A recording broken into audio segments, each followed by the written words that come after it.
മക്കളെ, നാളത്തെ പരീക്ഷയിൽ നിങ്ങൾ എന്തായാലും ചെയ്തിരിക്കേണ്ട ഒരു 26 ചോദ്യങ്ങളാണ് നമ്മൾ ഈ ഒരു വീഡിയോയിൽ ചെയ്യാൻ പോകുന്നത്. ഈ 26 ചോദ്യങ്ങൾ നിങ്ങൾ അടിപൊളിയായിട്ട് പഠിച്ചിട്ടാണ് പോകുന്നതെങ്കിൽ നാളത്തെ പരീക്ഷയിൽ 35 മാർക്കിനുള്ള ഒരു വക ഈ ചോദ്യങ്ങൾ കൊണ്ടുണ്ടാവും. കാരണം ഈ 26 ചോദ്യങ്ങൾ എന്ന് പറഞ്ഞാൽ ഓരോരോ ചോദ്യങ്ങളല്ല, അതിൻ്റെ ഉള്ളിൽ സബ് ചോദ്യങ്ങൾ ഉണ്ടാവും. മാത്രമല്ല ഓരോ ചോദ്യങ്ങളുടെയും കാര്യങ്ങൾ പറയുമ്പോൾ ഞാൻ അവിടെ നിന്നൊക്കെ വേറെ എന്തൊക്കെ രീതിയിൽ ചോദിക്കാമെന്നുള്ള കാര്യങ്ങളോട് പറഞ്ഞുതരും. അതെല്ലാം കൂടി കിട്ടുമ്പോഴത്തേക്ക് നാളത്തെ പരീക്ഷയിൽ നിങ്ങൾക്ക് ഗംഭീരമായൊരു യൂസ് ആയിരിക്കും ഉണ്ടാവുക. നാളത്തെ പരീക്ഷയിൽ A+ കിട്ടാൻ വേണ്ടി തീർച്ചയായിട്ടും ഈ ഒരു വീഡിയോ നിങ്ങളെ ഹെൽപ്പ് ചെയ്യും. ഇത് കൂടാതെ എക്സാമിനർ ലൈവും കാര്യങ്ങളും ചെയ്യും. അവിടെ നമ്മൾ കൂടുതൽ കാര്യങ്ങൾ ഡിസ്കസ് ചെയ്യുന്നതായിരിക്കും. മാത്രമല്ല എല്ലാ ചാപ്റ്റേഴ്സിന്റെ റിവിഷനും കൂടെ അവിടെ നിന്ന് കിട്ടുന്നതായിരിക്കും. അപ്പോൾ ലൈവിലും കൂടെ നിങ്ങൾ വരാൻ വേണ്ടിയിട്ട് ഒന്ന് ശ്രദ്ധിക്കാം. മറ്റൊരു കാര്യമുള്ളത്, നമ്മുടെ SSLC ഇനി അങ്ങോട്ടുള്ള ക്ലാസ് പ്രോപ്പറായിട്ട് കിട്ടാനും ക്രാഷ് ബാച്ചിൽ ഫുൾ ചാപ്റ്റേഴ്സ് പഠിച്ച് പബ്ലിക് എക്സാമിന് ഫുൾ A+ കിട്ടാനും വേണ്ടിയിട്ട് താഴെ നമ്പറും ഡീറ്റെയിൽസും കൊടുത്തിട്ടുണ്ട്. ബാച്ചിൽ ജോയിൻ ചെയ്യുക, അടിപൊളിയായിട്ട് നമുക്ക് പഠിക്കാം ക്രിസ്മസ് എക്സാം കഴിഞ്ഞിട്ട്. മാത്രമല്ല +1 ഗംഭീരമായി പഠിച്ച് +1 ഫുൾ മാർക്ക് നമ്മുടെ എക്സാമിനറിന്റെ അഗ്നിവേശിലെ ടോപ്പേഴ്സിന് പോലെ ഫുൾ മാർക്ക് ഒക്കെ നേടണം ആഗ്രഹം ഉണ്ടെങ്കിൽ +1 ബാച്ചിൽ നിങ്ങൾക്ക് ജോയിൻ ചെയ്യാം. അടിപൊളിയായിട്ട് നമുക്ക് എന്ത് ചെയ്യാം, 2 ബാച്ചുകളിലും പഠിക്കാവുന്നതാണ്. ഓക്കെ, താഴെ നമ്പർ ഡീറ്റെയിൽസ് കൊടുത്തിട്ടുണ്ട്. സമയം വേസ്റ്റ് ചെയ്യുന്നില്ല. 26 questions, 35 മാർക്സ്. സ്റ്റാർട്ട് ചെയ്യാം.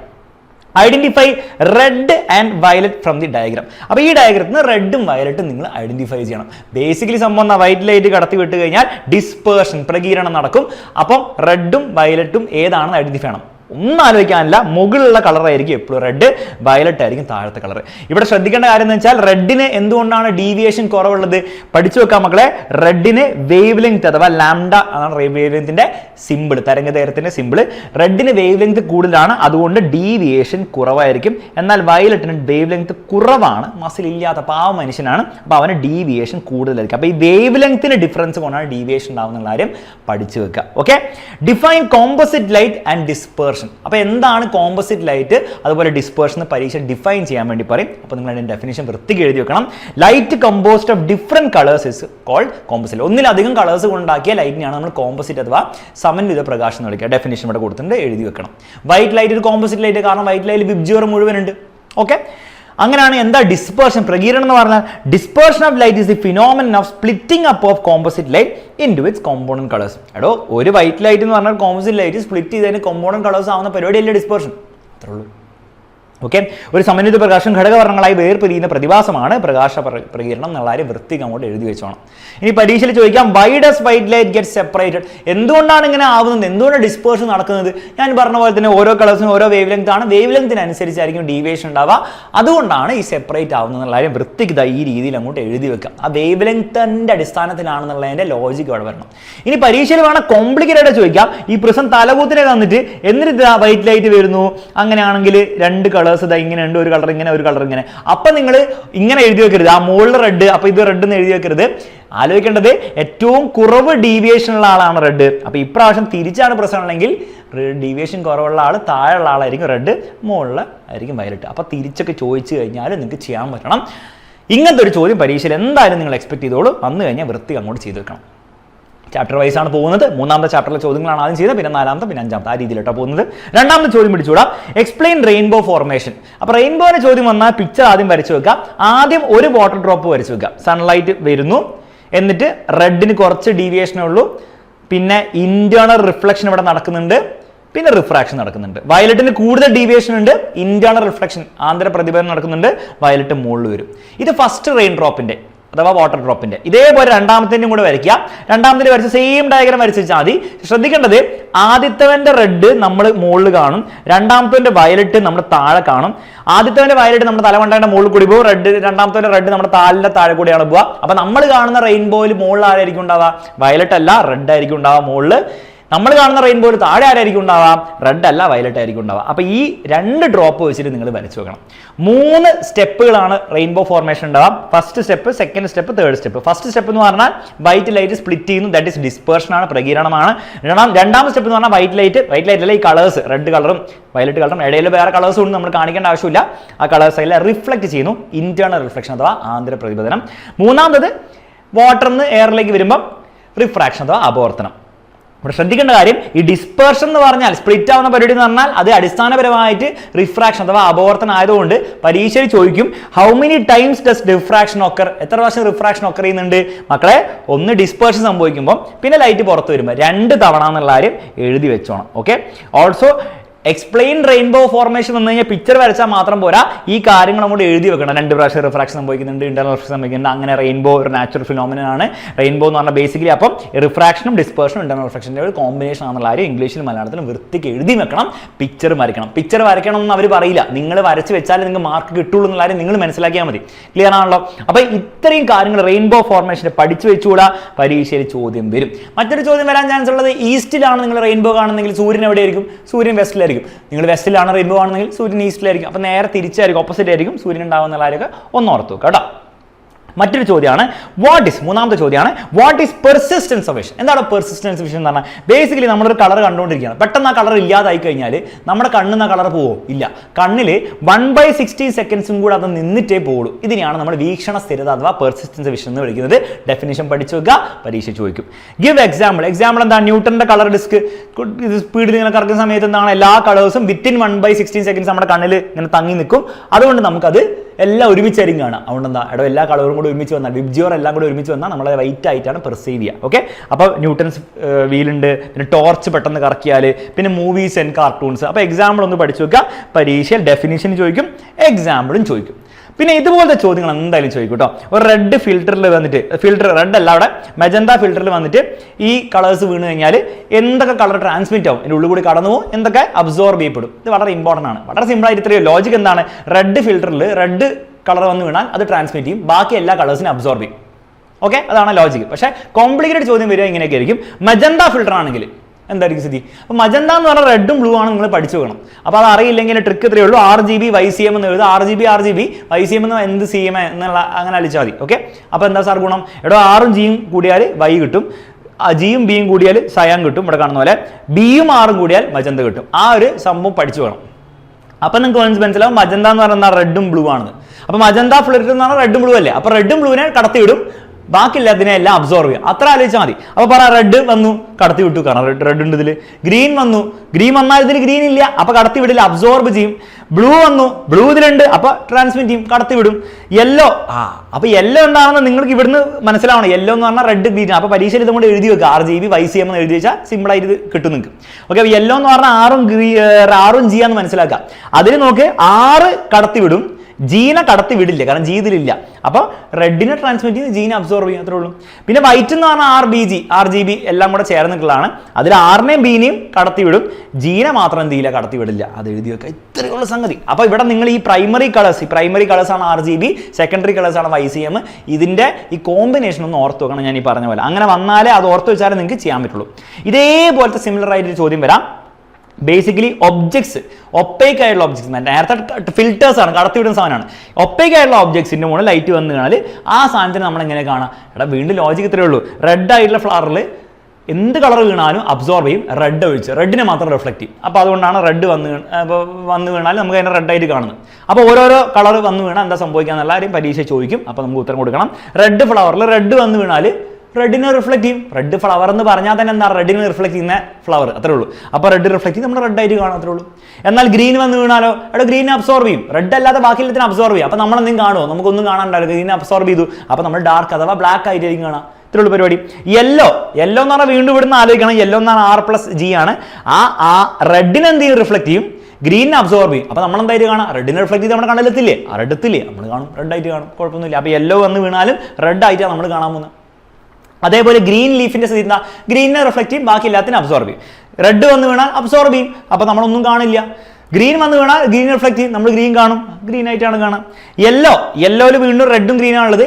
റെഡിനെ അവൻ അബ്സോർബ് ചെയ്യും, പക്ഷേ ഗ്രീനിനെ റിഫ്ലക്ട് ചെയ്യും, അപ്പോൾ നമ്മൾ ഗ്രീൻ ആയിട്ട് കാണും. ഇത്രയുള്ള പരിപാടി. ഇനി യെല്ലോ ഫ്ലവർ ആണെങ്കിലോ, യെല്ലോ എന്ന് പറഞ്ഞാൽ വീണ്ടും റെഡ് + ഗ്രീൻ ആണ്. അപ്പോൾ ഇവിടെ നേരെ തിരിച്ചാണ് വെച്ചിരിക്കുന്നത്. പുറത്ത് വന്ന കളർ എന്ത് കളറിലാണ് കാണുന്നതെന്ന് കൊടുത്തിട്ടുണ്ട്. ഏത് കളറാണ് വന്ന് വീഴുന്നതെന്നുള്ള കാര്യം നിങ്ങൾ ഗസ് ചെയ്യണം, അല്ലെങ്കിൽ നിങ്ങൾ കണ്ടുപിടിക്കണം. വളരെ സിമ്പിളാണ്. യെല്ലോയിൽ റെഡ് ആണ് കാണുന്നതെങ്കിൽ എന്ത് വീഴണം? ഒന്നുകിൽ റെഡ് വീഴുക, അല്ലെങ്കിൽ മജന്ത വീണാലും വർക്ക് ചെയ്യും. കാരണം മജന്തയിൽ റെഡ് + ബ്ലൂ ആണ്. അപ്പോൾ അത് ഇവിടെ അറിഞ്ഞിരിക്കണം, അപ്പോൾ എഴുതി വെക്കണം. റെഡ് + ബ്ലൂവിൽ ബ്ലൂവിനെ ഇവൻ അബ്സോർബ് ചെയ്യും, കാരണം ഇവന് ബ്ലൂ ഇല്ല. പക്ഷെ റെഡിനെ എന്ത് റിഫ്ലക്ട് ചെയ്യും, അപ്പോൾ റെഡല്ലേ വീഴുക. അപ്പോൾ മജന്ത വന്ന് വീണാലും നമ്മൾ റെഡാണ് കാണാൻ പോകുന്നത്. ഏത്? കാരണം ബ്ലൂവിനെ അവൻ അബ്സോർബ് ചെയ്യും. ഗ്രീൻ്റെ കാര്യം പിന്നെ സംസാരിക്കേണ്ട ആവശ്യമില്ല, റെഡിനെ റിഫ്ലക്ട് ചെയ്യും. അപ്പം അങ്ങനെ ചോദിക്കാം. ഇപ്പോൾ ഗ്രീൻ ആണ് നിങ്ങൾ കാണുന്നെങ്കിൽ ഒന്നെങ്കിൽ ഗ്രീൻ വന്ന് വീഴാം, അല്ല സയാൻ വന്ന് വീഴാം. കാരണം സയാനിൽ ഗ്രീൻ + ബ്ലൂ ആണുള്ളത്. അതിൽ ബ്ലൂവിനെ അവൻ അബ്സോർബ് ചെയ്യും, കാരണം ബ്ലൂ ഇല്ലതിനുള്ളിൽ. പക്ഷെ ഗ്രീനെ റിഫ്ലക്ട് ചെയ്യും, അപ്പോൾ നമുക്ക് ഗ്രീനായിട്ട് കാണാം. അതുപോലെ യെല്ലോ ആണ് കാണുന്നതെങ്കിൽ ഒന്നെങ്കിൽ യെല്ലോ അല്ല വൈറ്റ് എന്ന് പറഞ്ഞാൽ ബേസിക്കലി അല്ല, വൈറ്റിൽ യെല്ലോ സാധനത്തിൽ പോയി വൈറ്റ് വീണ് കഴിഞ്ഞാൽ യെല്ലോ റിഫ്ലക്ട് ചെയ്യും, വൈറ്റ് ബാക്കിയുള്ളതിന് അബ്സോർബ് ചെയ്യും, അപ്പോൾ നിങ്ങൾക്ക് യെല്ലോ കാണാൻ പറ്റും. അപ്പോൾ ഇത് കുറച്ച് കോംപ്ലിക്കേറ്റഡ് ആണ് മൂന്നാമത്തെ ഭാഗം, പക്ഷെ അതൊക്കെ വരും. പരീക്ഷ ടഫായിട്ട് വരികയാണ് ഇത് രീതിയിലായിരിക്കും വരിക, അല്ലാണ്ട് കോമഡി ചോദ്യങ്ങൾ മാത്രമൊന്നല്ല വരാൻ പോകുന്നത്. നിങ്ങൾക്ക് ചെയ്യാൻ പറ്റണം. ഈ ക്വസ്റ്റൻ ചെയ്തിട്ട് നിങ്ങൾക്ക് മനസ്സിലായെങ്കിൽ നിങ്ങൾക്ക് എല്ലാ ചോദ്യം ചെയ്യാൻ പറ്റും.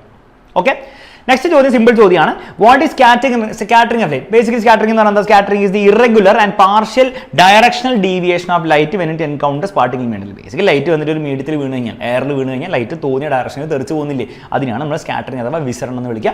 ഡെഫിനേഷൻ പഠിച്ചു വെക്കുക. എന്തുകൊണ്ടാണ് സ്കൈ ബ്ലൂ ആണെന്ന് ചോദിക്കും പരീക്ഷയിൽ. അപ്പോൾ നിങ്ങൾ പറയണം സ്കൈയിൽ കുറേ ചെറിയ പാർട്ടിക്കിൾസ് ഉണ്ട്. ഈ ചെറിയ പാർട്ടിക്കിൾസ് ബ്ലൂ എന്ന് പറഞ്ഞ ലൈറ്റ് വേവ് ലെങ്ത് കുറഞ്ഞ ലൈറ്റ് ആണ് കേട്ടോ. തരംഗദൈർഘ്യം കുറവാണ്. തരംഗദൈർഘ്യം കുറവാണെങ്കിൽ ചെറിയ പാർട്ടിക്കിൾസ് എന്ത് ചെയ്യും? സ്കാറ്ററിംഗ് ഭയങ്കരമായിട്ട് ചെയ്യും. അപ്പോൾ ബ്ലൂ എന്ന് പറഞ്ഞാൽ വേവ് ലെങ്ത് കുറഞ്ഞ ലൈറ്റിനെ കൂടുതലായിട്ട് സ്കാറ്റർ ചെയ്യും. അതുകൊണ്ടാണ് സ്കൈൻ്റെ കളർ ബ്ലൂ ആയിട്ടുള്ളത്. Simple. Next, why is sun reddish during sunrise and sunset? എന്നാൽ സൺറൈസിന് സമയത്ത് സൺസെറ്റിന് സമയത്തും എന്തുകൊണ്ടാണ് സണ്ണ് റെഡിഷ് കളറുള്ളത്? ഇവിടെ സൺറൈസിന്റെയും സൺസെറ്റിന് സമയത്തും സണ്ണ് ഹൊറൈസണിലായിരിക്കും, ചക്രവാളത്തിലായിരിക്കും ഉണ്ടാവുക. അപ്പോൾ സണ്ണിന്റെ ലൈറ്റ് കൂടുതൽ ഡിസ്റ്റൻസ് അറ്റ്മോസ്ഫിയറിലൂടെ ട്രാവൽ ചെയ്യണം. ഉച്ചയ്ക്കാണ് ഇത്രയും ട്രാവൽ ചെയ്താൽ മതി, വൈകുന്നേരവും രാവിലെയാണ് ഇത്രയും ട്രാവൽ ചെയ്യണം. അപ്പോൾ എന്താ സംഭവിക്കാം? ഇവിടെ വേവ് ലെങ്ത് കുറഞ്ഞ വയലറ്റ് ഒക്കെ നേരത്തെ സ്കാറ്റർ ആയി പോകും, ബ്ലൂവും സ്കാറ്റർ ആയി പോകും, ഗ്രീനും സ്കാറ്റർ ആയി പോകും, യെല്ലോ സ്കാറ്റർ ആയി പോകും. എന്നാൽ വേവ് ലെങ്ത് കൂടിയ റെഡും ഓറഞ്ച് ഒക്കെ എന്താണ്? വേവ് ലെങ്ത് കൂടിയതുകൊണ്ട് സ്കാറ്ററിംഗ് കുറവായിരിക്കും. വേവ് ലെങ്ത് കൂടിയ സ്കാറ്ററിംഗ് കുറവായിരിക്കും, വേവ് ലെങ്ത് കുറഞ്ഞാലായിരിക്കും സ്കാറ്ററിംഗ് കൂടുതൽ. റെഡിന് വേവ് ലെങ്ത് കൂടിയതുകൊണ്ട് സ്കാറ്ററിംഗ് കുറവായതുകൊണ്ട് അതായിരിക്കും നമ്മുടെ കണ്ണിലെത്തുക, അത് സ്കാറ്റേർഡ് ആയി പോവില്ല. അപ്പോൾ നമ്മൾ കൂടുതൽ എന്താണ്? റെഡ് ഓറഞ്ചിഷ് കളറിലായിരിക്കും നമ്മുടെ സണ്ണിനെ രാവിലെ രാത്രി കാണാൻ പോകുന്നത്. ഈ കാര്യം വൃത്തിക്ക് അങ്ങോട്ട് എഴുതി വെക്കുക ഇംഗ്ലീഷും മലയാളത്തിലും. സെറ്റാണല്ലോ? ക്ലിയർ ആണല്ലോ? അപ്പോൾ ഇതൊക്കെ പരീക്ഷയിൽ എന്തായാലും ചോദിക്കാൻ പോകുന്ന ചോദ്യങ്ങളാണ് ഈ ചാപ്റ്ററിന്. നെക്സ്റ്റ് ചോദ്യം, ഏഴാമത്തെ ചോദ്യമാണ്. What is power of accommodation? എന്താണ് സമഞ്ജന ക്ഷമത എന്ന് ചോദിക്കും. അപ്പോൾ പറയണം എന്താണ്? The ability of eye to change the curvature of lens. നമ്മുടെ ലെൻസ് ഇല്ലേ, അതിന്റെ കർവേച്ചർ ചേഞ്ച് ചെയ്ത് and adjust focal length. Curvature ചെയ്യുമ്പോൾ ഫോക്കൽ ലെങ്ത് അഡ്ജസ്റ്റ് ചെയ്ത്. ഇതൊക്കെ എന്തിനാണ് ചെയ്യുന്നത്? So that image of the object always falls on retina. എവിടെ ഒബ്ജക്റ്റ് വെച്ചാലും, ഇവിടെ വെച്ചാലും റെറ്റിനയിൽ ഇമേജ് വരുന്ന രീതിയിൽ ഈ പരിപാടി അഡ്ജസ്റ്റ് ചെയ്യാനുള്ള കഴിവിനെയാണ്, regardless of the position of the object, is the power of accommodation. ആ കഴിവിനെയാണ് സമഞ്ജന ക്ഷമത എന്ന് വിളിക്കുന്നത്. ഡെഫിനേഷൻ പഠിച്ചു വെക്കണം, വളരെ ഇമ്പോർട്ടൻ്റ് ആണ്. ഓക്കെ, പരീക്ഷയിൽ ആപ്ലിക്കേഷൻ ചോദ്യം ചോദിക്കാം. When viewing far away objects focal length of I lens എന്ത് സംഭവിക്കും? ഇൻക്രീസ് ചെയ്യോ ഡിക്രീസ് ചെയ്യോ? അപ്പോൾ ഇത് കുറച്ച് ട്രിക്കിയാണ്. ഇവിടെ നിങ്ങൾ ഓർത്ത് കണ്ട കാര്യം ഇതാണ്. അടുത്താണ് ഒബ്ജക്റ്റ് എങ്കിൽ നമ്മുടെ സീലിയറി മസിൽസ് കോൺട്രാക്ട് ചെയ്യും. അപ്പോൾ നമ്മുടെ കർവേച്ചർ ഇൻക്രീസ് ചെയ്യും, നമ്മുടെ കണ്ണിൻ്റെ കർവേച്ചർ കൂടും. കർവേച്ചർ കൂടിയ ഫോക്കൽ ലെങ്ത് കുറയുകയാണ് ചെയ്യുക. എന്നാൽ ഫാർ അവേ ഒബ്ജക്ട്സ് നോക്കുമ്പോൾ നമ്മുടെ കണ്ണ് കുറച്ചുകൂടി റിലാക്സ്ഡ് ആയിരിക്കും, സിലിയറി മസിൽസ് റിലാക്സ് ചെയ്യും, കർവേച്ചർ ഡിക്രീസ് ചെയ്യും, ആ കർവ് അങ്ങോട്ട് കുറയും. അപ്പോൾ ഫോക്കൽ ലെങ്ത് ഇൻക്രീസ് ആണ് ചെയ്യുക. ഇനി പറ, നമ്മളിവിടെ ചോദ്യത്തിൽ എന്താണുള്ളത്? വെൻ വ്യൂയിങ് ഫാർ അവേ ആണ്. ഫാർ അവേ ആണ് നിങ്ങൾ ഓർത്ത് വെച്ചോ മക്കളെ, ഫോക്കൽ ലെങ്ത് ഇൻക്രീസ് ആണ് ചെയ്യുക. അപ്പോൾ ഒന്നും ആലോചിക്കാനല്ല, ഫോക്കൽ ലെങ്ത് ഇൻക്രീസ് ആണ്. അപ്പോൾ ഈ ഒരു കാര്യം സീലിയറി മസിൽസിൻ്റെയും കർവേച്ചറിൻ്റെയും ഫോക്കൽ ലെങ്തിൻ്റെ ഏതെടുത്ത് വേണേൽ അവർക്ക് ചോദിക്കാം. അപ്പോൾ ഒന്ന് പഠിച്ചു വെക്കുക. ഏതെങ്കിലും ഒന്ന് പഠിച്ചാൽ നിയർ ഒബ്ജക്ട്സിന് പഠിച്ചു വെച്ചാൽ മതി, ബാക്കി ഓട്ടോമാറ്റിക്കലി നിങ്ങൾക്ക് കിട്ടിക്കോളും. ഓക്കെ, പഠിച്ചു വെക്കണം, വളരെ ഇമ്പോർട്ടൻ്റ് ആണ്. ആപ്ലിക്കേഷൻ ചോദ്യമാണ് അടുത്ത്. A student sitting in the back bench of a class room is unable to read letters on the board. She is suffering from. അവിടെ ബാക്കിലുള്ള കുട്ടി, ദൂരെ ഇരിക്കുന്ന കുട്ടിക്ക് വായിക്കാൻ പറ്റുന്നില്ല. ഈ ദൂരെ ഇരുന്നിട്ട് കാണാൻ പറ്റാത്ത പരിപാടി എന്താണ്? ഷോർട്ട് സൈറ്റ് ആണോ ലോങ് സൈറ്റ് ആണോ? മക്കളെ പലരും വിചാരിക്കും ദൂരെ ഇരുന്ന് കാണാൻ പറ്റില്ല, അപ്പോൾ ലോങ് സൈറ്റ് അല്ല. ലോങ് സൈറ്റ് എന്ന് പറഞ്ഞാൽ നമുക്ക് ദൂരെയുള്ള കാണാൻ പറ്റുന്നതാണ്. ഷോർട്ട് സൈറ്റ് എന്ന് പറഞ്ഞാൽ അടുത്തുള്ള സാധനം കാണാൻ പറ്റുന്നതാണ്. ഈ കുട്ടിക്ക് അടുത്തുള്ള സാധനം കാണാൻ പറ്റുന്നുണ്ടോ, പക്ഷെ ദൂരെയുള്ള സാധനം കാണാൻ പറ്റുന്നില്ല. അതായത് ഈ കുട്ടിക്ക് എന്ത് കഴിവാണുള്ളത്? ഷോർട്ട് സൈറ്റ് ആണുള്ളത്. അപ്പോൾ നമ്മൾ ആ കുട്ടിക്ക് എന്ത് അസുഖമാണെന്നാ പറയുക? ഷോർട്ട് സൈറ്റ് ആണെന്ന് പറയാം. ഓക്കെ, സോ ഷോർട്ട് സൈറ്റ് അഥവാ മയോപ്പിയ ആണെന്നാണ് പറയുക. ഷോർട്ട് സൈറ്റിന്റെ മറ്റൊരു പേരാണ് മയോപ്പിയ, ലോങ് സൈറ്റിന്റെ പേരാണ് ഹൈപ്പർമെട്രോപ്പിയ. അപ്പം ആ കഴിവാണ് നിങ്ങൾ നോക്കേണ്ടത്. അടുത്തുള്ള സാധനം കാണാൻ പറ്റുമോ? ആ ഷോർട്ട് സൈറ്റ്. അപ്പോൾ ആ കണ്ടീഷന്റെ പേര് ഷോർട്ട് സൈറ്റ് എന്നാണ്. ഷോർട്ട് സൈറ്റ് എന്ന് പറഞ്ഞാൽ ദൂരെയുള്ള സാധനം കാണാൻ പറ്റില്ല, അടുത്തുള്ള സാധനം കാണാൻ പറ്റും. ഓക്കെ, അപ്പോൾ അത് ഓർത്ത്. അപ്പോൾ രണ്ട് ഡെഫിനിഷൻ പഠിച്ചു വെച്ചോളാം. Some people can see nearby objects കാണാൻ പറ്റും, ഡിസ്റ്റൻസ് ഒബ്ജക്ട് കാണാൻ പറ്റാത്തതാണ് ഷോർട്ട് സൈറ്റ്. അപ്പോൾ നിയർ ബൈ അടുത്തുള്ള ഒബ്ജക്ട് കാണാൻ പറ്റുന്നതാണ് നമ്മൾ ഷോർട്ട് സൈറ്റ് അഥവാ മയോപ്പിയ എന്ന് വിളിക്കാം. അപ്പോൾ ഇത് ഓർത്ത് നോക്കണം കേട്ടോ. ഹൈപ്പർമെട്രോപ്പിയ അഥവാ ലോങ് സൈറ്റ് അഥവാ ഷോർട്ട് സൈറ്റ്, ഇവിടെ ലോങ് സൈറ്റിന്റെ എന്താണ്? Some people can see distance object, ദൂരെയുള്ള സാധനം കാണാൻ പറ്റും, എന്നാൽ അടുത്തുള്ള സാധനം കാണാൻ പറ്റാത്തതാണ് ലോങ് സൈറ്റ്. അപ്പോൾ ആ കഴിവ് വെച്ച് ആലോചിച്ചാൽ മതി. ലോങ് സൈറ്റ് എന്ന് പറഞ്ഞാൽ ദൂരെയുള്ള സാധനം കാണാൻ പറ്റും, അടുത്തുള്ള സാധനം കാണാൻ പറ്റില്ല. ഷോർട്ട് സൈറ്റ് എന്ന് പറഞ്ഞാൽ അടുത്തുള്ള സാധനം കാണാൻ പറ്റും, ദൂരെയുള്ള സാധനം കാണാൻ പറ്റില്ല. അപ്പോൾ ഓർത്ത് നോക്കണേ, ഡെഫിനേഷൻ പഠിച്ചു വെക്കണം, പരീക്ഷ ചോദിക്കും. പിന്നെ ഗിവ് കോസസ് ആൻഡ് റെമഡി. ഇതിന്റെ കാരണങ്ങളും റെമഡിയും പഠിച്ചു വെക്കുക. വളരെ സിമ്പിളാണ്. മയോപ്പിയ ചെറിയ പേരല്ലേ, ഷോർട്ട് സൈറ്റ് എന്നല്ലേ. അപ്പോൾ അതിന്റെ കാരണങ്ങൾ രണ്ടും ലാർജർ എന്നാണ്. ഐബോളിന്റെ സൈസ് ലാർജർ ആണ്, പവർ ഓഫ് ലെൻസും ലാർജർ ആണ്. ഹൈപ്പർമെട്രോപ്പി വലിയ പേരല്ലേ, ലോങ് സൈറ്റ് എന്നല്ലേ. ലോങ് സൈറ്റ് രണ്ട് കാരണങ്ങൾ സ്മോളർ അഥവാ ലെസ് എന്നാണ്. അതായത് സൈസ് ഓഫ് ഐബോളും ചെറുതാണ്, പവർ ഓഫ് ലെൻസും ചെറുതാണ്. അതാണ് അതിന്റെ കാരണങ്ങൾ. ഇതാണ് കോസസ്. റെമഡി എന്താണ്? നമ്മുടെ മയോപ്പിയക്കുള്ള റെമഡി കോൺകേവ് ലെൻസ് ആണ്. കോൺവെക്സ് ലെൻസ് ആണ് ഹൈപ്പർ മെട്രോപിയൽ റെമഡി. ഇതിന്റെ റേ ഡയഗ്രവും പറ്റിയാൽ ഒന്ന് പഠിച്ചു വെച്ചേക്ക്, പരീക്ഷ ചോദിക്കാൻ നല്ലൊരു ചാൻസ് ഉണ്ട്. ഒന്ന് പഠിച്ചു നോക്കുന്നത് വളരെ നല്ലൊരു ഐഡിയ ആയിരിക്കും. Okay, ready. അതും പറഞ്ഞുകൊണ്ട് നമുക്ക് അടുത്ത ചാപ്റ്ററിൽ ഏറ്റവും, അപ്പോൾ ഈ മൂന്നാമത്തെ ചാപ്റ്ററിൽ ഏറ്റവും ഇമ്പോർട്ടൻ്റ് ആയിട്ട് ഏറ്റവും നിങ്ങൾ പഠിച്ചു വെച്ചേ പറ്റുള്ളൂ എന്നുള്ള ചോദ്യങ്ങൾ നമ്മൾ ചെയ്തിട്ടുണ്ട്. ഇതേപോലെ നമുക്ക് മാഗ്നറ്റിക് എഫക്ട് സിമ്പിൾ ചാപ്റ്റർ ആണ്, അതിലെ ഇമ്പോർട്ടൻ്റ് ആയുള്ള ചോദ്യങ്ങൾ ഓരോന്നോരോന്നായിട്ട് നമുക്ക് നോക്കാം. ഒട്ടും സമയം വേസ്റ്റ് ചെയ്യുന്നില്ല, ഫസ്റ്റ് ചോദ്യം പഠിക്കാം. State the rule use to find the direction of magnetic field around current carrying conductor. എടാ, ഒരു കറന്റ് ക്യാരിങ് കണ്ടക്ടറിന് ചുറ്റും മാഗ്നറ്റിക് ഫീൽഡ് ഉണ്ടാവുമല്ലോ? ഉണ്ടാവും സാർ. അങ്ങനെയാണ് അതിന്റെ ഡയറക്ഷൻ കണ്ടുപിടിക്കാനുള്ള റൂൾ എന്താണ്? Right hand thumb rule. പഠിച്ചു വെച്ചോളാം. സ്റ്റേറ്റ്മെന്റ് എഴുതാനും പഠിക്കണം കേട്ടോ. ബേസിക്കലി എന്താ, റൈറ്റ് ഹാൻഡിന്റെ തമ്പ് കറന്റ് ഡയറക്ഷനിൽ പിടിക്കുക, അപ്പോൾ ഫിംഗേഴ്സ് മാഗ്നറ്റിക് ഫീൽഡ് ഡയറക്ഷൻ തന്നോളും. അത്രേ ഉള്ളൂ ഇവിടെ എഴുതുന്നത്. പക്ഷേ ഇത് എഴുതാനൊന്ന് പഠിച്ചു വെച്ചേക്കുക, പരീക്ഷ ചോദിക്കും. ഇതിന്റെ ആപ്ലിക്കേഷൻ ലെവൽ ചോദ്യങ്ങളൊക്കെ ചോദിക്കും. ബേസിക്കലി ഇതാണ് ചോദ്യം. ഒരു ബാറ്ററി ഉണ്ട്, ഒരു കണ്ടക്ടർ ഉണ്ട്, ഒരു മാഗ്നറ്റിക് ഫീൽഡ് ഉണ്ട്. ഈ മാഗ്നറ്റിക് ഫീൽഡിൽ ഏത് ഡയറക്ഷനിലാണ് ഡിഫ്ലക്ട് ചെയ്യുക? ക്ലോക്ക് വൈസ് ആണോ ആന്റി ക്ലോക്ക് വൈസ് ആണോ? വളരെ സിമ്പിൾ ആണ്. ഇവിടെ പോസിറ്റീവ് നിന്ന് കറണ്ട് സ്റ്റാർട്ട് ചെയ്ത് നെഗറ്റീവിലേക്കാണ് പോവുക. അപ്പോൾ എന്ന് ബിയിലേക്ക് ആ കറണ്ട് ഉണ്ടാവുക. അപ്പോൾ കറണ്ടിന്റെ ഡയറക്ഷനിൽ നമ്മുടെ റൈറ്റ് ഹാൻഡിനെ തമ്പ് പിടിക്കുക. അപ്പോൾ ഫിംഗേഴ്സ് ഇങ്ങനെയല്ല ഉണ്ടാവുക, അതായത് മുകളിൽ കൂടെ പുറത്തേക്ക്, താഴെ കൂടെ ഉള്ളിലേക്ക്, മുകളിൽ കൂടെ പുറത്തേക്ക്, താഴെ കൂടെ ഉള്ളിലേക്ക്. മാഗ്നറ്റിക് നീഡിൽ താഴെയല്ലേ വെച്ചിരിക്കുന്നത്, മുകളിൽ കൂടെ പുറത്തേക്ക്, താഴെ കൂടെ ഉള്ളിലേക്ക്. സോ മാഗ്നറ്റിക് ഫീൽഡ് ഇവിടെ എന്തായിരിക്കും? ഉള്ളിലേക്കായിരിക്കും ഉണ്ടാവുക. താഴെ ഭാഗത്ത് മാഗ്നറ്റിക് ഫീൽഡ് സ്ക്രീനിന്റെ ഉള്ളിലേക്കായിരിക്കും ഉണ്ടാവുക. ആയിക്കോട്ടെ. മാഗ്നറ്റിക് ഫീൽഡ് അങ്ങോട്ടാണോ? അങ്ങോട്ട് നോർത്ത് പോൾ പോവും, ഓപ്പോസിറ്റ് ഡയറക്ഷൻ സൗത്ത് പോൾ പോവും. അപ്പോൾ നോർത്ത് പോൾ അങ്ങോട്ടോടെ പോകുന്നത് ഇങ്ങോട്ടായോ? സ്ക്രീനിന്റെ ഉള്ളിലേക്കാണ്. നിങ്ങൾ മുകളിൽ നിന്ന് നോക്കുമ്പോൾ ഇതെന്താണോ? ക്ലോക്ക് കറങ്ങുന്ന പോലെയാണോ? ക്ലോക്ക് ഇവിടെ വെച്ച് കഴിഞ്ഞാൽ ക്ലോക്ക് ഇങ്ങനെയല്ലേ കറങ്ങുക? ഇത് നേരെ ഓപ്പോസിറ്റ് ആയില്ലേ കറങ്ങുന്നത്? That is anti clockwise. അപ്പോൾ ഇത് കുറച്ച് കോംപ്ലിക്കേറ്റഡ് ചോദ്യമാണ്, പക്ഷെ പരീക്ഷ വന്നു കഴിഞ്ഞാൽ നിങ്ങൾക്ക് എഴുതാൻ പറ്റും ഉറപ്പ്. ഓക്കെ, അപ്പോൾ ഇതുപോലത്തെ ചോദ്യം പഠിച്ചു വെച്ചേക്കുക, പരീക്ഷയിൽ വരാൻ വളരെയധികം ചാൻസ് ഉണ്ട്. മറ്റൊരു ടൈപ്പ് ചോദ്യമാണ് ഇത്. അതായത് ഇതിൽ ഏത് ഡയഗ്രാംസ് ഒക്കെയാണ് കറക്റ്റ്? അപ്പോൾ ഇവിടെ നിങ്ങൾ ഉപയോഗിക്കേണ്ട ലോജിക് എന്ന് വെച്ചാൽ CIS എന്ന് പറഞ്ഞ കോഡ് പഠിച്ചു വെക്കുക, സിസ് പഠിച്ചു വെക്കുക. ക്ലോക്ക് വൈസ് ആണെങ്കിൽ, കറണ്ട് ക്ലോക്ക് വൈസ് ആണെങ്കിൽ, ക്ലോക്ക് കറങ്ങുന്ന പോലെ ആണെങ്കിൽ മാഗ്നറ്റിക് ഫീൽഡ് ഉള്ളിലോട്ടായിരിക്കും, സർക്കുലർ കോയിലിന്റെ സൗത്ത് പോൾ ആയിരിക്കും. Clockwise inward south pole. എന്നാൽ നേരെ തിരിച്ച് ആന്റി ക്ലോക്ക് വൈസ് ആണ് ഔട്ട്വേർഡ് നോർത്ത് പോൾ. അപ്പോൾ CIS പഠിച്ചു വെച്ചാൽ എല്ലാ ചോദ്യം ചെയ്യാൻ പറ്റും. ഫോർ എക്സാമ്പിൾ നിങ്ങൾ നോക്കും, ഇവിടെ ബാറ്ററി പോസിറ്റീവ് നെഗറ്റീവ്, അപ്പോൾ കറണ്ട് ഇവിടുന്ന് സ്റ്റാർട്ട് ചെയ്യും, ഇങ്ങനെ പോയി ഇങ്ങനെ വരും. ഇത് ക്ലോക്ക് വൈസ് അല്ല മക്കളെ. ക്ലോക്ക് വൈസ് ആണ് നോർത്ത് പോൾ ആണോ വരേണ്ടത്? ഇല്ല, ക്ലോക്ക് വൈസ് ആണ് സൗത്ത് പോൾ ആണോ വരേണ്ടത്. So this is wrong. എന്നാൽ ഇവിടെ നോക്ക്, ക്ലോക്ക് വൈസ് തന്നെയാണ് കറണ്ട്. മുകളിലേക്ക് പോയി റൈറ്റിലേക്ക് പോയി താഴെ പോയി, കാരണം പോസിറ്റീവ് കറണ്ട് സ്റ്റാർട്ട് ചെയ്ത് ഇങ്ങനെയാണ് പോവുക. ഓക്കെ, ക്ലോക്ക് വൈസ് ആണ്. സൗത്ത് പോൾ ആണോ? സൗത്ത് പോൾ ആണ് ഇവിടെ. അപ്പോൾ ദിസ് ഈസ് കറക്റ്റ്. എന്നാൽ ഇവിടെ നോക്ക്, ഇവിടെ കറണ്ട് ബാറ്ററി റിവേഴ്സ് ചെയ്തു, അപ്പോൾ കറണ്ട് ഇങ്ങനെ പോയി ഇങ്ങനെയാണ് വരിക. That is anti clockwise ആണ്. ആന്റി ക്ലോക്ക് വൈസ് ആണ്, നോർത്ത് പോൾ ആണ് വരേണ്ടത്. നോർത്ത് പോൾ ആണ്, സോ കറക്റ്റ് ആണ്. എന്ന് മാത്രമല്ല, പരീക്ഷയിലാണ് ചോദിക്കാം, മാഗ്നറ്റിക് ഫീൽഡ് എന്തായിരിക്കും? പുറത്തേക്കായിരിക്കും ഉണ്ടാവുക, ഔട്ട്വേർഡ് ആയിരിക്കും ഉണ്ടാവുക. ഇവിടെ ക്ലോക്ക് വൈസ് ആണെങ്കിൽ മാഗ്നറ്റിക് ഫീൽഡ് ഇൻവേർഡ് ആയിരിക്കും ഉണ്ടാവുക, ഉള്ളിലേക്കായിരിക്കും ഉണ്ടാവുക. ചോദിച്ചില്ല ഇവിടെ, പക്ഷെ ചോദിക്കാം, പരീക്ഷയിലാണ് ചോദിക്കാം. ഇവിടെ എന്താ നോക്ക്, ഇവിടെ വീണ്ടും ആന്റി ക്ലോക്ക് വൈസ് ആണ് കറണ്ട് ഉള്ളത്, പക്ഷെ ആന്റി ക്ലോക്ക് വൈസ് ഉണ്ടെങ്കിൽ നോർത്ത് പോൾ അല്ലേ വരേണ്ടത്, പക്ഷെ ഇവിടെ സൗത്ത് പോൾ എന്നല്ല കാണിച്ചിരിക്കുന്നത്. So this diagram is wrong. രണ്ട് ഡയഗ്രം ആണ് ഇവിടെ കറക്റ്റ്. അപ്പോൾ ഇത് പല രീതിയിലും ചോദിക്കാം. ക്ലോക്ക് വൈസ് ആണ് എന്ത് വരും? South Paul. ക്ലോക്ക് വൈസ് ആണ് മാഗ്നറ്റിക് ഫീൽഡ് ഉള്ളിലോട്ടാണ് പുറത്തേക്ക്, ഒക്കെ ചോദിക്കാം. ഈ CIS എന്ന് പറഞ്ഞ കോഡ് ഓർത്ത് വെച്ചാൽ ഏത് ചോദ്യം വന്നാലും നിങ്ങൾക്ക് ചെയ്യാൻ പറ്റും എന്നാണ് സത്യം. ഓക്കെ, പിന്നെ ചോദിക്കാം സോളിനോയിഡിന്റെ പോൾസ് വെച്ചിട്ടുള്ള പരിപാടി. അപ്പോൾ സോളിനോയിഡിന്റെ പോൾസ് വളരെ സിമ്പിൾ ആണ്. ആദ്യം നിങ്ങൾ കറണ്ട് കണ്ടുപിടിക്കുക. അപ്പോൾ ഞാൻ പിക്ചർ വലുതായി കാണിച്ചുതരാം. കറണ്ട് എപ്പോഴും ബാറ്ററിയുടെ പോസിറ്റീവ് ടെർമിനൽ സ്റ്റാർട്ട് ചെയ്യും, നെഗറ്റീവിലേക്ക് പോകും. അപ്പോൾ കറണ്ട് ഇങ്ങനെ പോയി മുകളിലേക്ക് പോയി ഇങ്ങനെ മുന്നിൽ കൂടെ ബാക്കോട്ടേക്ക്, മുന്നിൽ കൂടെ മുകളിലേക്ക് കയറി ബാക്ക് കൂടെ ഇറങ്ങി വരികയാണ്. മുന്നിൽ കൂടെ മുകളിലേക്ക് കയറി ബാക്ക് കൂടെ ഇറങ്ങി വരികയാണ് ചെയ്യുക. അപ്പം നിങ്ങൾ എന്ത് ചെയ്യണം?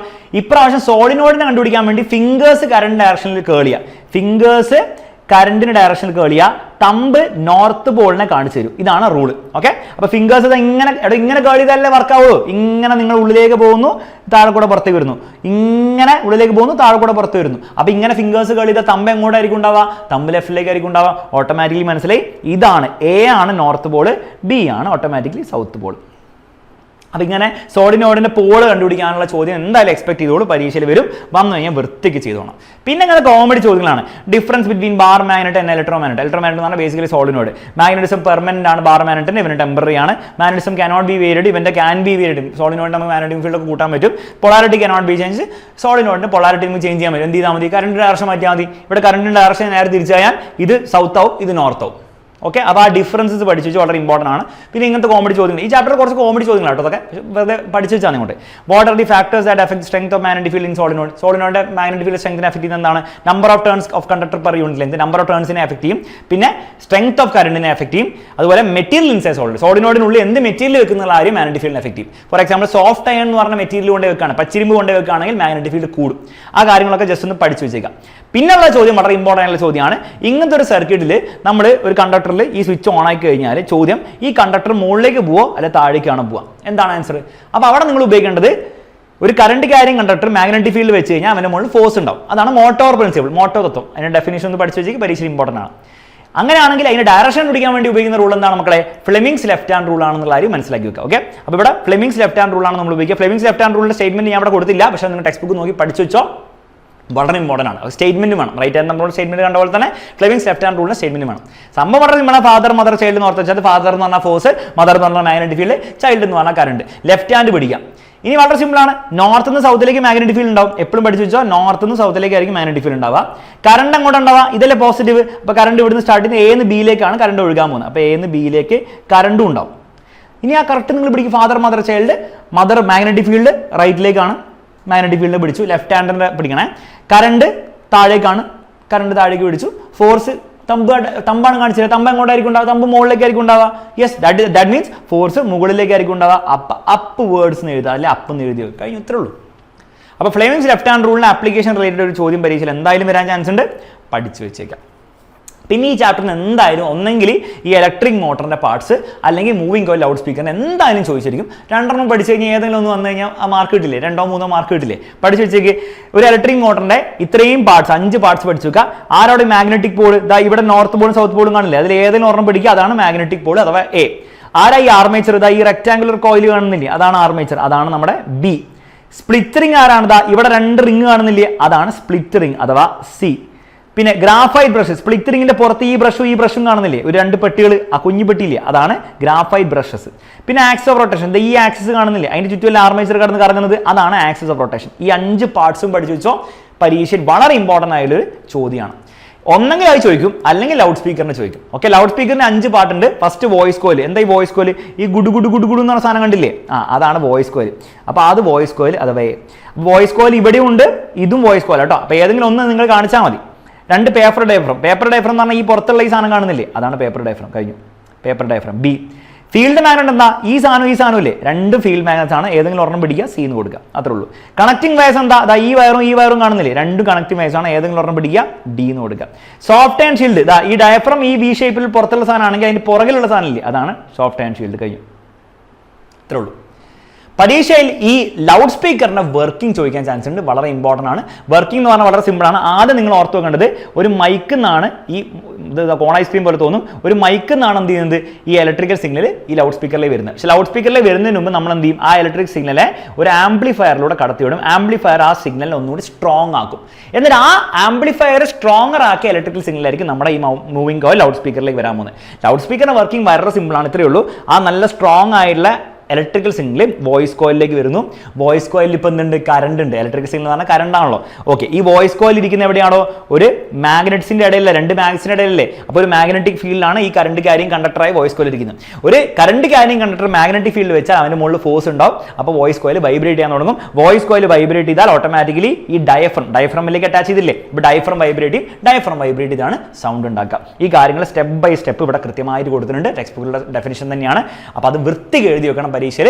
പിക്ചറും കൂടി വരച്ച് വെച്ചേക്ക്. ഒന്ന് വരയ്ക്കാനും കൂടി ബേസിക് ആയിട്ട് പഠിച്ചേക്ക്. റഫായിട്ട് പഠിച്ചാൽ മതി. വരച്ച് വെക്കുന്നത് വളരെ നല്ലതായിരിക്കും. കാരണം നിങ്ങൾ എഴുത്തിൽ എന്തെങ്കിലും മിസ്റ്റേക്ക് ഉണ്ടെങ്കിൽ പോലും നിങ്ങൾ പ്രോപ്പറായിട്ട് വരച്ചൊക്കെ വെച്ചിട്ടുണ്ടെങ്കിൽ ടീച്ചർ എന്തായാലും നിങ്ങൾക്ക് ഫുൾ മാർക്ക് തരും. ഓക്കെ, അപ്പോൾ എപ്പോഴും വരയ്ക്കുക. കാരണം നമുക്ക് ടീച്ചറിനോട് പ്രൂവ് ചെയ്യണം നമുക്ക് ഇതൊക്കെ കൃത്യമായിട്ട് അറിയാമെന്നുള്ള കാര്യം. അത് നമ്മൾ പ്രൂവ് ചെയ്യുകയാണെങ്കിൽ വരച്ചും കൂടി വെച്ച് കഴിഞ്ഞാൽ ഫുൾ മാർക്ക് കിട്ടും. അപ്പോൾ ഇത്രയും ക്വസ്റ്റൻസ് ആണ് നമുക്ക് മാഗ്നറ്റിക് എഫക്ട്സ് പഠിക്കാനുള്ളത്. ഇത്രയും ക്വസ്റ്റൻസ് നിങ്ങൾ ഈ ചാപ്റ്ററിൽ പഠിച്ചു വെച്ചാൽ ഈ ചാപ്റ്റർ നിങ്ങൾക്ക് ഫുൾ മാർക്ക് ഉറപ്പാണ്. ഇനി ഒറ്റ ചാപ്റ്റർ കൂടി നമുക്ക് പഠിക്കാനുള്ളൂ. അതിൽ ഇമ്പോർട്ടൻ്റ് ആയിട്ടുള്ള എല്ലാ ചോദ്യങ്ങളും പഠിക്കുന്നതോടെ നമുക്ക് നാളത്തെ പരീക്ഷ നമ്മൾ A+ ഉറപ്പാക്കി. ഓക്കെ, അപ്പോൾ ഇലക്ട്രിക് എനർജിയിലെ ഓരോരോ ചോദ്യങ്ങളായിട്ട് നമുക്ക് നോക്കാം. ചോദ്യം നോക്കാം. 19ാമത്തെ ചോദ്യമാണ്. What is ohmic heating? എന്താണ് ഓമിക് ഹീറ്റിംഗ് എന്ന് പറഞ്ഞാൽ? ഒരു വയറിലൂടെ നിങ്ങൾ കറണ്ട് കടത്തി വിട്ടാൽ അവിടെ ഹീറ്റ് ഉണ്ടാവില്ലേ? അത്രേ ഉള്ളൂ ഓമിക് ഹീറ്റിംഗ്. എഴുതി വെക്കുക. The process of production of heat when electricity flows through a conductor is joule heating or ohmic heating. 2 same സാധനം തന്നെ കേട്ടോ. പരീക്ഷയിൽ വേണം ചോദിക്കാം what is heating element. Basically ആ ഹീറ്റ് ഉണ്ടാവുന്ന സ്ഥലമില്ലേ? ആ പാർട്ടിനെയാണ് നമ്മൾ ഹീറ്റിംഗ് എലമെന്റ് എന്ന് വിളിക്കുന്നത്. Part use to produce heat energy in heating appliances heating element. Definition പഠിച്ചു നോക്കണം, വളരെ ഇമ്പോർട്ടൻ്റ് ആണ്. State Joule's law. Joule's law പറയുന്നത് എത്ര ഹീറ്റ് ഉണ്ടായി എന്നാണ്. എത്ര ഹീറ്റ് ഉണ്ടായി? Heat is proportional to I²RT എന്നാണ് ജൂൾസ് ലോ പറയുന്നത്. അപ്പോൾ അതിന്റെ സ്റ്റേറ്റ്മെന്റ് ഒന്ന് പഠിച്ചു നോക്കുക. ഹീറ്റ് പ്രൊപ്പോർഷണൽ ടു കറണ്ടിന്റെ സ്ക്വയർ റെസിസ്റ്റൻസ് ടൈം എന്നുള്ള ഇംഗ്ലീഷിൽ മാഡത്തിന് വൃത്തിക്ക് എഴുതി വെച്ചാൽ ജൂൾസ് ലോന്റെ ചോദ്യം വന്നു കഴിഞ്ഞാൽ പരീക്ഷയിൽ മാർക്ക് കിട്ടും. എന്തായാലും പരീക്ഷ ചോദിക്കാൻ പോകുന്ന റേറ്റ് ആണ് ഈ നിക്രോം എന്ന് പറഞ്ഞ സാധനത്തിന്റെ ക്യാരക്ടറിസ്റ്റിക്സ് 4 എണ്ണം കൊണ്ട് പഠിച്ചു വെക്കുക. ഫസ്റ്റ് ഹൈ ഓക്സിഡേഷൻ റെസിസ്റ്റൻസ് ആണ്, ഉയർന്ന ഓക്സിഡേഷൻ പ്രതിരോധം. രണ്ടാമത് ability to provide heat energy for a long time in red hot state, ചുട്ടുപഴുത്തുള്ള അവസ്ഥയിൽ ദീർഘനേരം താപോർജ്ജം നൽകാനുള്ള കഴിവ് അവനുണ്ട്. മൂന്നാമത്തെ കാര്യം ഹൈ റെസിസ്റ്റിവിറ്റി അഥവാ ഉയർന്ന റെസിസ്റ്റിവിറ്റി. നാലാമത്തെ കാര്യം ഹൈ മെൽറ്റിംഗ് പോയിന്റ്, ഉയർന്ന ദ്രവണാംഗം. 4 എണ്ണം പഠിച്ചു വെക്കണം, വളരെ ഇമ്പോർട്ടൻ്റ് ആണ്. ഇനി ന്യൂമറിക്കൽസ് എന്തായാലും ഈ ചാപ്റ്ററിന് ചോദിക്കാതെ പറ്റില്ല, അവർ ചോദിച്ചിരിക്കും. അപ്പോൾ ഒരു ചോദ്യം വളരെ ഇമ്പോർട്ടൻ്റ് ആയി വരാൻ ചാൻസ് ഉള്ള ചോദ്യമാണ്, ചെയ്തു നോക്കാം. കറണ്ട് ഇത്രയും കൊടുത്തിട്ടുണ്ട്, റെസിസ്റ്റൻസ് ഇത്രയും കൊടുത്തിട്ടുണ്ട്, ടൈം വന്നിട്ടുണ്ട്. അപ്പോൾ ഐയും ആറും ടി എല്ലാം വന്നിരിക്കുന്നത്, അത് വൃത്തിക്ക് അങ്ങോട്ട് എഴുതി വെച്ച് ഐ 6 പോയി 6 ടി എന്നുള്ളതിനെ വൃത്തി എഴുതി വെക്കുക. എന്നിട്ട് ഹീറ്റിന്റെ ഫോർമുല എന്താ, I²RT അല്ലേ, അത് ഉപയോഗിച്ച് പരിപാടി തീർക്കുക. അവിടെ ശ്രദ്ധിക്കേണ്ടത് ടൈം 5 മിനിറ്റ് എന്നാണ് വന്നിരിക്കുന്നത്. മിനിറ്റിനെ സെക്കൻഡ്സിലേക്ക് ആക്കാൻ വേണ്ടി 60 കൊണ്ട് മൾട്ടിപ്ലൈ ചെയ്യണം. അപ്പോൾ ഒന്നെങ്കിൽ 5 × 60 എന്ന് എഴുതി വെക്കുക, അല്ലെങ്കിൽ 300 സെക്കൻഡ് എന്ന് എഴുതി വെക്കുക. എന്നിട്ട് വേണം അവിടെ സബ്സ്റ്റിറ്റ്യൂട്ട് ചെയ്യാൻ. ഇവിടെ 5 × 60 ആണ് സബ്സ്റ്റിറ്റ്യൂട്ട് ചെയ്ത ടൈമിന് വരെ. പക്ഷേ 60 കൊണ്ട് മൾട്ടിപ്ലൈ ചെയ്തില്ലെങ്കിൽ പണി പാളും. അപ്പോൾ സബ്സ്റ്റിറ്റ്യൂട്ട് ചെയ്യുക, ഹീറ്റ് ജൂൾസിൽ കിട്ടും. രണ്ടാമത്തെ പാർട്ടിൽ ബേസിക്കലി അവർ കറണ്ട് 1 ആംപിയർ ആക്കിയാണ് എന്താണെന്ന് വെച്ചാൽ കറണ്ട് 1 ആംപിയർ ആക്കുക ചെയ്യുക, അത്രേ ഉള്ളൂ. അപ്പോൾ ഇങ്ങനത്തെ ഒരു ചോദ്യം ഉറപ്പായിട്ട് വരും. അപ്പോൾ ഉപയോഗിക്കേണ്ട ഫോർമുല ഓർത്ത് വെക്കുക. I²RT ഒരു ഫോർമുലയാണ്, V²/R × T ഒരു ഫോർമുലയാണ്, VIT മൂന്നാമത്തെ ഫോർമുലയാണ്. ഇവിടെ ശ്രദ്ധിക്കേണ്ടത് ഐയും ആറും ടി ആണ് തന്നെങ്കിൽ നിങ്ങൾ I²RT ഉപയോഗിക്കുക, VU ആറും ടി ആണ് V²/RT ഉപയോഗിക്കുക, VIT ആണെന്നെങ്കിൽ VIT ഉപയോഗിക്കുക, അത്രേ ഉള്ളൂ. ക്ലിയർ ആണല്ലോ. മറ്റൊരു ചോദ്യം ഉള്ളത്, വോൾട്ടേജ് തന്നിട്ടുണ്ട്, റെസിസ്റ്റൻസ് തന്നിട്ടുണ്ട്, ടൈം തന്നിട്ടുണ്ട്. അപ്പോൾ ഏത് ഫോർമുല ഉപയോഗിക്കുക? എടോ വിയും ആറും ടി അല്ലേ, അപ്പോൾ V²/R × T ഫോർമുല ഉപയോഗിക്കുക. അപ്പോൾ ആ രീതിയിൽ V² ഇട്ട് കൊടുക്കുക, R ഇട്ട് കൊടുക്കുക, T 10നെ 60 കൊണ്ട് മൾട്ടിപ്ലൈ ചെയ്ത് 600 ആക്കണം കേട്ടോ. ഓക്കെ, V²/R × T ഉപയോഗിക്കുക, പരിപാടി തീർക്കുക, അത്രേ ഉള്ളൂ. ഓക്കെ, ഇവിടെ ശ്രദ്ധിക്കേണ്ട ആര്, ഈ 230 മൾട്ടിപ്പിൾ ആണ് 920 കേട്ടോ. 230 × 1 230 ആണ്, × 2 460 ആണെന്നുള്ള കാര്യം ഓർത്ത് വെക്കുക. 230 × 3 എന്ന് പറഞ്ഞാൽ 690 ആണ്, 230 × 4 എന്ന് പറഞ്ഞാൽ 920 ആണ്. അപ്പോൾ എപ്പോഴും കട്ട് ചെയ്യാൻ വേണ്ടിയിട്ട് ഈ ഒരു ടേബിൾ 4 വരെയുള്ള ടേബിൾ ഒന്ന് 230 പഠിച്ചു വെച്ചാൽ ഈസി ആയിട്ട് നിങ്ങൾക്ക് ചെയ്യാൻ പറ്റും, ബുദ്ധിമുട്ടില്ല മക്കളെ. ഓക്കെ, പിന്നെ പവർ ബേസ്ഡ് ആയിട്ട് ചോദ്യങ്ങൾ ന്യൂമറിക്കൽ എന്തായാലും വരും. അപ്പോൾ ചോദിക്കും പവർ എത്രയാണ്, 500 വാട്ടാണ്, ടൈം എത്രയാണ്, അങ്ങനെയാണ് ഹീറ്റ് എത്രയാണ്. അപ്പോൾ പവർ എന്ന് പറഞ്ഞാൽ ഹീറ്റ് ബൈ ടൈം ആണ്. ഹീറ്റ് ആണ് ചോദിക്കുന്നതെങ്കിൽ ടൈമിന് അങ്ങോട്ട് വിടാം, heat is equal to power into time. അപ്പോൾ പവർ തന്നിട്ടുണ്ട്, ടൈമിനെ വീണ്ടും സെക്കൻഡ്സിലേക്ക് ആക്കണം, ആക്കിയിട്ടുണ്ട്, പവർ ഇൻടു ടൈം ചെയ്യുക, ഹീറ്റ് നിങ്ങൾക്ക് കിട്ടും. അല്ലെ പവർ ചോദിക്കാം, ചിലപ്പോൾ ഹീറ്റ് തന്നിട്ട് പവർ ചോദിക്കാം, H/T എന്ന് പറഞ്ഞ ഫോർമുല, ആ ഫോർമുല പഠിച്ചു വെക്കുക, ഈസി ആയിട്ട് നിങ്ങൾക്ക് ചെയ്യാൻ പറ്റും. മറ്റൊരു ചോദ്യം കുറച്ച് കോംപ്ലിക്കേറ്റഡ് വരാൻ ചാൻസ് ഉള്ള ചോദ്യമാണ്, ഒന്ന് പഠിച്ചു വെച്ചേക്ക്, പരീക്ഷയിൽ വരും. ടഫ് ആയിട്ടാണെങ്കിൽ ബേസിക്കലി 800 വാട്ടും 240 വോൾട്ടും ആണ് ഇവന്റെ സ്പെസിഫിക്കേഷൻ. എന്നാൽ 200 വാട്ട് പവർ കിട്ടാൻ വേണ്ടിയിട്ട് എത്ര വോൾട്ടേജ് കൊടുക്കണം എന്നാണ് ചോദ്യം. അപ്പോൾ ഇങ്ങനെ ചോദ്യം വന്നാൽ ആദ്യം നിങ്ങൾ ചെയ്യേണ്ടത് ഈ 2 കാര്യം കൂടി ഉപയോഗിക്കുക. ഇവിടെ പവർ തന്നിട്ടില്ലേ, വോൾട്ടേജ് തന്നിട്ടില്ലേ, അപ്പോൾ P = V²/R എന്ന് R ഇങ്ങോട്ട് കൊണ്ടുവരിക, P ഇങ്ങോട്ട് കൊണ്ടുവരിക, ഇതിന് R കണ്ടുപിടിക്കുക, റെസിസ്റ്റൻസ് കണ്ടുപിടിക്കുക. അപ്പോൾ റെസിസ്റ്റൻസ് നിങ്ങൾ ഇട്ട് കൊടുത്താൽ കണ്ടുപിടിക്കാൻ പറ്റും, 72 Ω. ഈ റെസിസ്റ്റൻസ് ഒരിക്കലും മാറാൻ പോകുന്നില്ല.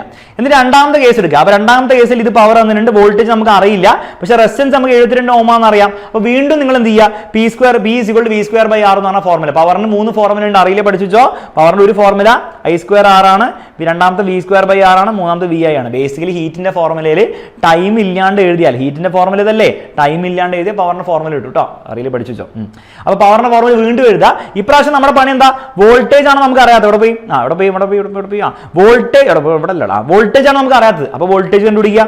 അപ്പോൾ R അങ്ങോട്ട് വിടുക, V² = P × R കിട്ടും. പവർ പുതിയ പവർ ഉപയോഗിക്കുക, ദാറ്റ് ഈസ് 200 വാട്ട്. റെസിസ്റ്റൻസ് എപ്പോഴും റെസിസ്റ്റൻസ് ആയിരിക്കും, അത് പുതിയ റെസിസ്റ്റൻസ് ഒന്നുമില്ല. ആ ഡിവൈസിന്റെ ഡിസ്റ്റൻസ് ഒരിക്കലും മാറാൻ പറ്റില്ല, അതുകൊണ്ട് മാറാൻ പോകുന്നില്ല, അതുകൊണ്ടാണ് നമ്മൾ ആദ്യം കണ്ടുപിടിച്ചത്. അപ്പോൾ ആ സാധനം എന്ത് ചെയ്യുക, അവിടെ ഇട്ട് കൊടുക്കുക. അപ്പോൾ നിങ്ങൾക്ക് വോൾട്ടേജ് = 120 വോൾട്ട് എന്നാണ്. അപ്പോൾ ഇത് കുറച്ച് ടഫ് ചോദ്യമാണ്. അതായത് ഇതാണ് അവന്റെ പവറും വോൾട്ടേജും, എന്നാൽ ഇത്ര പവർ ആണ് എത്ര വോൾട്ടേജ് ആയിരിക്കും, അല്ലെങ്കിൽ ഇത്ര വോൾട്ടേജ് ആണ് എത്ര പവർ ആയിരിക്കും. അപ്പോൾ ആദ്യം റെസിസ്റ്റൻസ് കണ്ടുപിടിച്ച് കഴിഞ്ഞാൽ പിന്നെ അതേ ഇക്വേഷൻ ഒന്നുകൂടി ഉപയോഗിച്ചാൽ നിങ്ങൾക്ക് കിട്ടും. ഓക്കെ, പുതിയ വോൾട്ടേജ് അല്ലെ പുതിയ പവർ വെച്ച് ഉപയോഗിച്ച് കഴിഞ്ഞാൽ നിങ്ങൾക്ക് ഈസി ആയിട്ട് കിട്ടും. മറ്റൊരു ചോദ്യം പരീക്ഷയിൽ വരാൻ പോകുന്ന ഈ പരിപാടിയാണ്. അതായത് 500 വാട്ടിന്റെ ഗ്രൈൻഡർ ഉണ്ട്, 600 വാട്ടിന്റെ അയൺ ബോക്സ് ഉണ്ട്, 2 മണിക്കൂർ വർക്ക് ചെയ്യുന്നു, എത്ര ഇലക്ട്രിക്കൽ എനർജി. അപ്പോൾ ഇത് kWh കിട്ടണമെങ്കിൽ നിങ്ങൾ ഉപയോഗിക്കേണ്ട ഫോർമുല എനർജി = പവർ × ടൈം / 1000 എന്ന് പറഞ്ഞ ഫോർമുല ഉപയോഗിക്കുക. പവർ നിങ്ങൾ ടോട്ടൽ കണ്ടുപിടിച്ചാൽ 1100 വാട്ട് കിട്ടും, ടൈം 2 മണിക്കൂറാണ്, പവർ × ടൈം 1100 × 2. ഇവിടെ നിങ്ങൾ ടൈമിനെ എന്ത് ചെയ്യാൻ പാടില്ല, സെക്കൻഡിലേക്ക് കൺവേർട്ട് ചെയ്യാൻ പാടില്ല. അപ്പോൾ ഈ ഫോർമുലയാണ് നിങ്ങൾ ഉപയോഗിക്കുന്നതെങ്കിൽ kWh നിങ്ങൾക്ക് ആൻസർ വേണമെങ്കിൽ നിങ്ങൾ സെക്കൻഡിലേക്ക് കൺവേർട്ട് ചെയ്യാൻ പാടില്ല. ഓക്കെ, ഡിവൈഡ് ബൈ 1000 ചെയ്യുക, 2.2 kWh അഥവാ 2.2 യൂണിറ്റ് എന്നുള്ള കാര്യം എഴുതി വെക്കുക. ഇതുപോലത്തെ എന്തായാലും ഒരു ചോദ്യം പരീക്ഷയിൽ വന്നിരിക്കും, പഠിച്ചു വെച്ചോ. പിന്നെയുള്ള വളരെ ഇമ്പോർട്ടൻറ്റ് ചോദ്യമാണ്, what is energy crisis, how to reduce carbon footprint. Energy crisis എന്ന് പറഞ്ഞാൽ എന്താണ്? Basically energy crisis the increase in demand for energy and decrease in availability. അപ്പം ഊർജ്ജത്തിന്റെ ആവശ്യകതയിലുള്ള വർധനവും എന്നാൽ ലഭ്യതയിലുള്ള കുറവുമാണ് ഊർജ്ജ പ്രതിസന്ധി എന്നുള്ള ഡെഫിനിഷൻ എഴുതി വെക്കുക. കാർബൺ ഫുട് പ്രിന്റ് കളയാൻ വേണ്ടിയിട്ട് അല്ലെങ്കിൽ കുറയ്ക്കാൻ വേണ്ടിയിട്ടുള്ള ഒരു 3 മെത്തേഡ്സ് പഠിച്ചു നോക്കുക. എനർജി കൺസംഷൻ കുറയ്ക്കുക, വേസ്റ്റിംഗ് ഫുഡ് കുറയ്ക്കുക, പബ്ലിക് ട്രാൻസ്പോർട്ട് കുറയ്ക്കുക, എല്ലാവരെയും എഡ്യൂക്കേറ്റ് ചെയ്യുക. ആ കാര്യങ്ങളൊക്കെ ഇംഗ്ലീഷിലും മലയാളത്തിലും കൂടി എഴുതി വെക്കുക.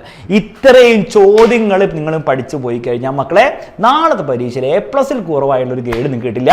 പക്ഷേ നമുക്ക് ഒന്നും കൂടി റിവൈസ് ഒക്കെ ചെയ്യണം എന്ന് നിങ്ങൾക്ക് തോന്നുന്നുണ്ടെങ്കിൽ തീർച്ചയായും വൈകുന്നേരത്തെ ലൈവിൽ വരിക, രാവിലത്തെ എക്സാമിന് മുൻപുള്ള ലൈവും കൂടെ അറ്റൻഡ് ചെയ്യുക. അപ്പോൾ ഇതൊക്കെ ഓർമ്മയുണ്ടാവണം. കാരണം പരീക്ഷയിൽ പലപ്പോഴും പറ്റിയ പഠിക്കുന്നല്ല ബുദ്ധിമുട്ട്, പക്ഷേ പരീക്ഷ ഓർത്ത് വെക്കുന്നതാണ് ബുദ്ധിമുട്ട്. അപ്പോൾ അതിന് റിവിഷൻ ആവശ്യമുണ്ട്. അപ്പോൾ ലൈവുകളിൽ വരിക, അതും കൂടി കിട്ടി കഴിഞ്ഞാൽ മക്കളെ നാളത്തെ പരീക്ഷ നിങ്ങൾ തകർക്കും.